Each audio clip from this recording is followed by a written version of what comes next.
Olá, querida alma.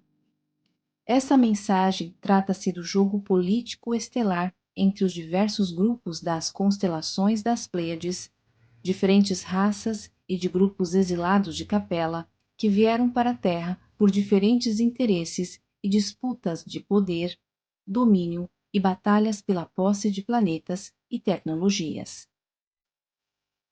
Desmembramos este estudo em 4 partes para facilitar a compreensão. Bons estudos. Parte 1. Federação Interestelar e Pleiadiana. Amigos e alunos, este é um dos textos que disponibilizamos para estudo.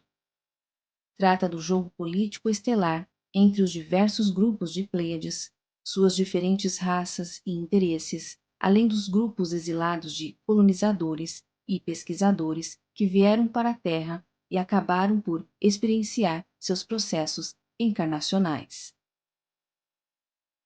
As Pleiades. Um ponto a ser esclarecido é relacionado a 2 facções que foram montadas e sustentadas até o presente momento dentro das delegações provenientes da constelação de Pleiades. Inicialmente, devem entender que Pleiades é uma constelação com aproximadamente 350 estrelas, dentro de um conglomerado de poeira e nuvem estelar semiaberta, um verdadeiro berço de estrelas e de planetas de diversas qualificações. Dentro de toda essa estrutura, existem diversas raças que utilizam tecnologia espacial e outros tipos de tecnologia.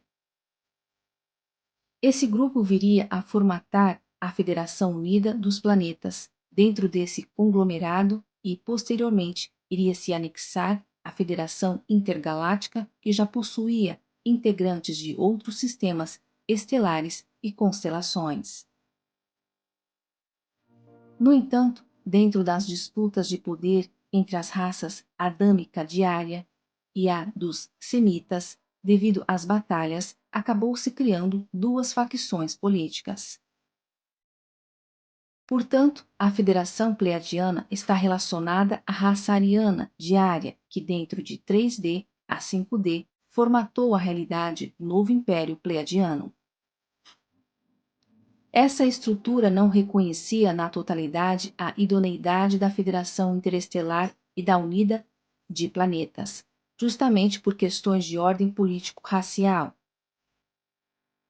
As diferenças de ordem política eram, na verdade, baseadas no preconceito relativos a diferenciações raciais e das diversas etnias dos grupos que já controlavam o poder tecnológico e colonial dentro dessa constelação. Existiam muitas formas de vida além da humana que já estavam sustentando a sua respectiva dualidade e poder cocriacional dentro do que poderíamos colocar como harmônico e desarmônico.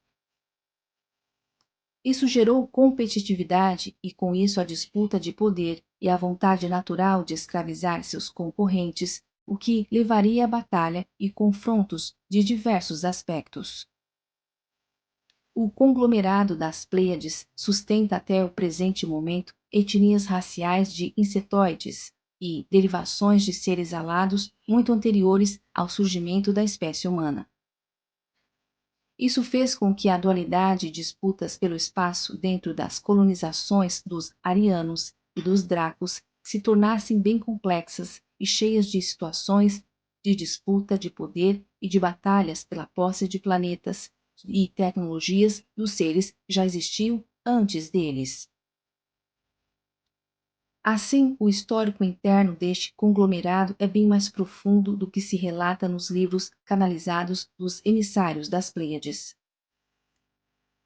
Esse fator por si já ajudou a formatar grupos de federações internas no conglomerado estelar e ao mesmo tempo diferentes posições políticas dentro do histórico dos povos internos.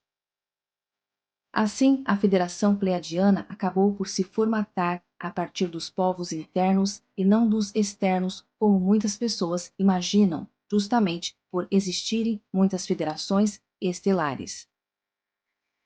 Na verdade, cada constelação criou em seu processo no desenvolvimento uma equivalência à Federação Interplanetária Unida de Planetas Anexados. Somente com o tempo, esses grupos acabariam por formatar o que vocês entendem erroneamente de Federação Interplanetária. Esta, por sua vez, acabou sendo anexada pela Federação Interestelar Galáctica, que já possuía diversos grupos estelares dentro de sua formatação política e militar. Em outro ponto, em paralelo, existiam as casas de comércio que tinham a proteção das diferentes federações e os interesses coloniais de expansão. Dentro das Pleiades existiam cerca de 4 grupos de poder, ou seja, 4 federações, por assim definir, com poder de comando e disputa de planetas e interesses políticos diferenciados que disputavam comercialmente a exploração de diversos mundos. Essas 4 federações tinham acesso a cerca de 640 planetas e astros dentro do conglomerado, de onde acabavam extraindo os recursos minerais e básicos para sua expansão. Esses mundos estavam dentro do conglomerado e representavam o universo tangível deles entre 3D a 7D. Os recursos que nele existiam serviam de base para todo o processo operacional tecnológico e espiritual dos diversos grupos de atuação da época. Neste conglomerado estavam contidos os portais estelares de comunicação com outras localidades, que só mais tarde viriam a ser explorados pelos grupos que tinham atingido maior percepção espiritual e científica em relação às outras realidades paralelas deles mesmos. Devido à condição genética especial do fractal adâmico existente nos arianos e nos semitas, derivados do experimento Draco, esses 2 grupos, com o tempo relativo deles, acabaram imperando na escala evolutiva e se destacando dos outros grupos. Com o tempo, os experimentos genéticos e a seleção natural acabaram criando uma ligação maior com os povos de Pleiades e unindo os grupos, mas para isso, antes, muitas batalhas foram necessárias. Os Dracos acabaram em seus experimentos guiados por Satã, por absorver o DNA e o genoma de outros povos internos de Pleiades, para gerarem com isso uma outra raça independente que tinha por objetivo evolucionar os insetoides e seres alados, além de uma ramificação de anfíbios. Está aí, irmãos, a primeira parte desses estudos, Federação Interestelar e Pleiadiana, por Rodrigo Romo, postado por Gilberto através da fonte Senhora de Sírios. E agora nós deixamos você. Eu sou Jace Ferreira. Receba meu e da egrégora um abraço fraterno, caloroso, amor e namastê.